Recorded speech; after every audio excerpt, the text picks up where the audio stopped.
இந்த குறிப்பிட்ட ஆர்சிபி டீமுடைய டாமினன்ஸை வந்து பார்க்கும்போது ஒரு விஷயம் வந்து கிளியராக இருக்குது. அந்த ஆர்சிபி டீமுடைய சப்போர்ட் ஸ்டாஃபுக்கு நம்ம தனி அப்ரிசியேஷன் கொடுத்தே ஆகணும்.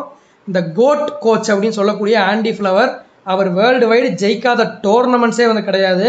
ஸோ அவருக்கு இது புதுசு இல்லை, 2 தடவை ஜெயிச்சு கொடுத்துட்டாரு. அண்ட் மோபபாட் அவர் வந்து இப்போ ஒரு ஸ்குவாட் அசம்பிள் பண்ணதில் அவருக்கு ஒரு பெரிய பங்கு இருக்குது. அண்ட் தினேஷ் கார்த்திக் எப்படி மறக்கிறது.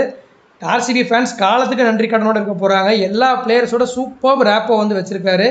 அண்டு மாலோலன் ரங்கராஜன் செம சப்போர்ட் பண்ணியிருக்காரு. அண்டு பவுலிங் அட்டாக், ஒரு வேலை செய்கிற பவுலிங் அட்டாக்கை வந்து கொண்டு வந்த மிஸ்டர் ஓம்கார் சால்வி. இன்னும் என்னெல்லாம் அசிஸ்டன்ட் கோச்சஸ் பின்னாடி இருந்து ஒர்க் பண்ணாங்களோ, ஃபிசியோதெரபிஸ்ட், இவங்க எல்லாருக்குமே வந்து எவ்வளோ நன்றி சொன்னாலும் பத்தாது. ஏன்னா ஒரு 17 வருஷம் ஜெயிக்காத டீமுன்ற ஒரு பேர் இருந்த ஒரு டீமை எடுத்துகிட்டு வந்துட்டு அந்த ஃப்ரான்ச்சைஸை 2 இயர்ஸில் இப்படி டேர்ன் பண்ணியிருக்கிறதுங்கிறது ஈஸியே இல்லை.